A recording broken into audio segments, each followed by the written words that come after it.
I never imagined my own parents would one day look me in the eye, or rather, speak into my ear, and tell me my children weren't welcome in their home.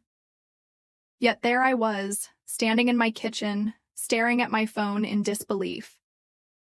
Thanksgiving was a few weeks away, and my mother's voice was unusually light as she said, "Honey, we need to talk about Thanksgiving this year." My heart warmed briefly, foolishly hoping for tradition and togetherness. But her next words doused that hope cold. Mom explained that this year would be different. "Smaller, just adults," she said. Confused, I asked if that meant no kids at all. Her pause spoke volumes. "We just feel like it would be better if you left them with a sitter this year." I gripped the counter. "Just my kids? What about Daniel's kids?" Another hesitation. Then the truth. Daniel and Sophie are bringing their boys, but they're more, quiet, refined. It started with a knock. Soft, timid, like the sound itself was embarrassed to be there. I almost didn't answer. I was used to silence by then. But something made me open the door, and there she was. Mom, looking smaller than I remembered, tired, worn down in a way no makeup could fix. "Hi," she said, like we were neighbors, like she hadn't disappeared from my life without a second thought. I stood there, blocking the doorway, not saying a word. She fidgeted with her purse. The same designer brand Daniel used to buy her. "I heard you're doing well," she said, forcing a smile. "I thought maybe we could talk." The nerve. The sheer audacity to show up now, after everything. "What do you want?" I asked, my voice flat. Her eyes darted away. The truth was there, in the cracks of her mascara, the way she gripped her bag like it held the answers. She wasn't here for me. She was here because she needed something. "Of course. I'm going through a rough patch," she said. "Daniel and we're having some financial trouble." There it was. The real reason. Not love, not regret, not guilt, just desperation. I almost laughed. Instead, I leaned against the doorframe and asked, "And what does that have to do with me?" Her face crumpled. For a second, the mask slipped. "You could help," she said. "You're doing well. I'm still your mother." Still your mother. Funny how that only mattered when she needed saving. I didn't answer. I didn't need to. The silence between us said everything. I closed the door, gently. I didn't slam it. I didn't yell. I just ended it. For the first time on my terms. The silence on the other end of the line was deafening. For a moment, I thought maybe she had hung up in disbelief. Maybe she realized finally how badly they had hurt me. Hurt my kids. But then came the voice I knew too well. Cold. Defensive. "You're being childish," Mom snapped, "cutting us off like this over a silly misunderstanding." A laugh escaped me, sharp, bitter. "This isn't about a misunderstanding," I said, my hands trembling. "This is about years of you making me and my kids feel like second-class citizens. About you taking from me without even asking. About you making it clear that Daniel's family matters. And mine doesn't." "You're twisting things," she said quickly. "You're emotional right now. It's crazy how clear everything looks. When you're too late to stop it, there were signs. Small ones at first. A little jab here, a missed birthday there. Mom would forget my daughter's recital but somehow post photos of Daniel's stepkids' soccer games the same day. Or when we all pitched in for Dad's retirement party, and Daniel conveniently forgot to pay me back, but showed up with a $500 watch for Dad, smiling like a hero. I swallowed it every time. Told myself, it's just family stuff. It's messy, it's normal. It wasn't. The real shift came after Dad passed. It was like a door slammed shut, and Daniel was the one who locked it. Suddenly, Mom was busy all the time. Calls went unanswered. Texts turned into one-word replies. Invites to dinner. Somehow she always had plans. But when Daniel called, she was there, laughing, available, prioritizing him the way she used to prioritize me. I remember one night sitting in my car, outside her house, gripping the steering wheel so hard my knuckles turned white. The lights were on. Cars lined the driveway. There was a party inside, a party I wasn't invited to, for my own mother's birthday. And when I asked her later, voice shaking, why she hadn't told me, she just said, "Oh, it was last minute. Daniel organized everything. I didn't think you'd want to come. Didn't think I'd want to come." To my mother's birthday.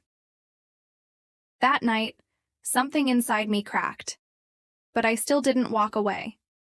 Not yet. Because when you love someone, you cling to hope. Even when hope is breaking your ribs from the inside. The final blow wasn't loud. It wasn't a big betrayal with fireworks and shouting. It was quiet, personal. A knife slid between my ribs with a smile. It was the house. Dad's house. The place where I learned to ride a bike. Where we spent summers fixing the old porch swing and winters curled by the fire. The house he wanted me to have. Promised I would have. Dad had even written it down, told me he updated his will to leave it to me. Said he wanted me to raise my own family there, fill it with laughter again. He made me swear I'd never sell it, that I'd keep it alive. But when the will was finally read, the house wasn't there. It was gone, sold 2 months after he died. Quietly, quickly, to Daniel, for pennies. My hands shook as the lawyer showed me the papers. A sale pushed through under emergency liquidation paperwork that Daniel helped Mom handle, since she was grieving too hard to manage the details herself. The signatures were there. Mom's, Daniel's as the witness. I sat in that cold, gray office, staring at a piece of paper that said my childhood was sold to the very man who spent years gutting my place in this family, and my mother. The woman who held me when I was sick, who braided my hair for school photos. She didn't even look guilty when I confronted her. She just said, "It's just a house. Daniel needed somewhere closer to work. You'll understand when you have kids." Understand? Understand what? That loyalty can be sold for convenience? That blood can be diluted by greed? I drove home that night without turning the radio on. No sound, no tears, just silence thick enough to suffocate me. That was the night I stopped pretending. Stopped. Hoping. Stopped lying to myself that this was salvageable. That was the night I started planning. Because some betrayals aren't meant to be forgiven. They're meant to be answered. I didn't sleep for 3 nights. Not because I was sad. Because I was awake in a way I had never been before. Sharp. Electric. I wasn't going to scream. I wasn't going to cry. I wasn't going to beg her to love me the way she used to. No, I was going to show them. I started small. Gathered every piece of evidence I could find. Emails, bank transfers, property deeds. Daniel was sloppy, always had been. He left digital fingerprints everywhere. A fake charity, set up in Mom's name. Money siphoned from Dad's accounts before he even passed. Transactions made late at night, under fake companies Daniel had created years ago, waiting for this moment. It wasn't just the house. It was everything. The life insurance policy Dad paid into for 30 years. Gutted. The trust fund he set up. For my future kids. Empty. Daniel and Mom had drained it dry, like parasites who couldn't believe how easy it was to feed. But here's the thing about people like Daniel. They get arrogant. They think they're untouchable. They leave trails. And I knew people, good people. Friends who still believed in me even when my own family didn't. One call to an old college buddy who worked cybersecurity. another to a woman I knew at the local news station, another to a quiet, relentless estate lawyer who owed me a favor, from a kindness I'd long forgotten. Within weeks, I had a case. Nada, he said. She said, no. A brutal, ironclad case of fraud, elder abuse, and conspiracy to defraud an estate. But I didn't file it right away. No, I waited. Because revenge is like baking bread. You don't pull it out too early. You let it rise. I was going to take everything they thought was theirs. I wasn't just coming for the house. I was coming for everything. And when I was finished, the two of them would have to sit in the ashes of the empire they stole, while I walked away without ever raising my voice. That was the plan. And God help anyone who stood in my way. It happened. On a Tuesday. A regular, boring, nothing special Tuesday. Daniel was hosting one of his little garden parties, showing off his estate like he was royalty. Neighbors, business associates, even a few low-level politicians he hoped to impress. I parked. 2 blocks away, wore a plain black suit. No fanfare, just purpose. In my hand, a thick manila folder. Inside, enough evidence to destroy 2 lives and burn every bridge they thought they'd crossed safely. I walked up the driveway like a guest, invisible to the hired valets and the shallow, laughing guests sipping champagne. Daniel spotted me from across the yard. His face twitched. 1 second, 2. The mask slipped. Just enough. Mom was at his side, in her glittering cocktail dress, in her stolen pearls. I felt nothing. Not anger. Not sadness, just cold, clean justice. I reached them, dropped the folder into Daniel's hands, and leaned in close. You've been served, I said quietly. And you're going to lose everything. His hands shook as he flipped it open.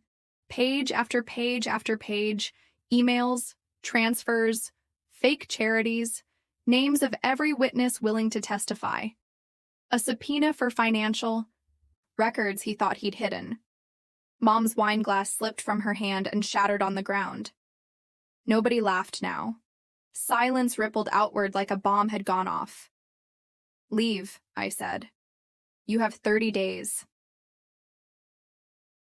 They stared at me, mouths open, scrambling to find words that could undo the truth laid bare in front of them.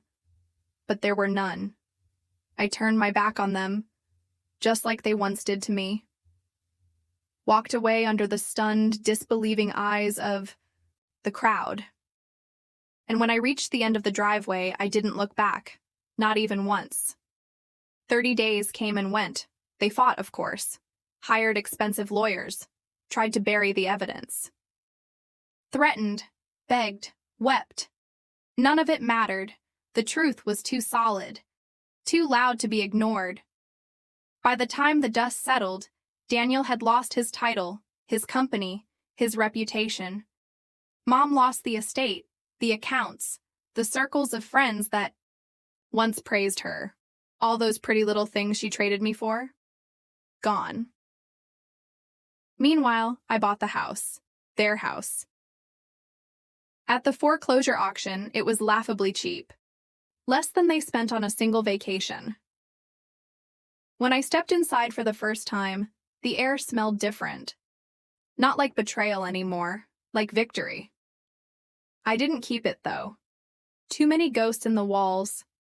I sold it, donated half the profit. To a scholarship fund for kids like me. Kids who'd been thrown away, forgotten. The other half, I used to build something better. Something that couldn't be taken from me. A life. Simple.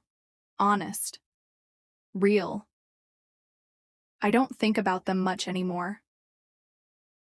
Every so often, I'll hear a whisper about Daniel, working some dead-end consulting job, or about Mom, bouncing between rental, homes trying to reclaim the life she squandered, but I don't hate them. I don't love them either. They're just echoes now. The past taught me everything I needed. How to survive. How to rise. How to win without ever lifting a sword. And standing here now, under my own roof, with my own keys in my pocket, I realize something. Some revenge stories don't end with explosions. Some end with silence, with dignity, and with a door closing, softly, finally, on everything that tried to destroy you.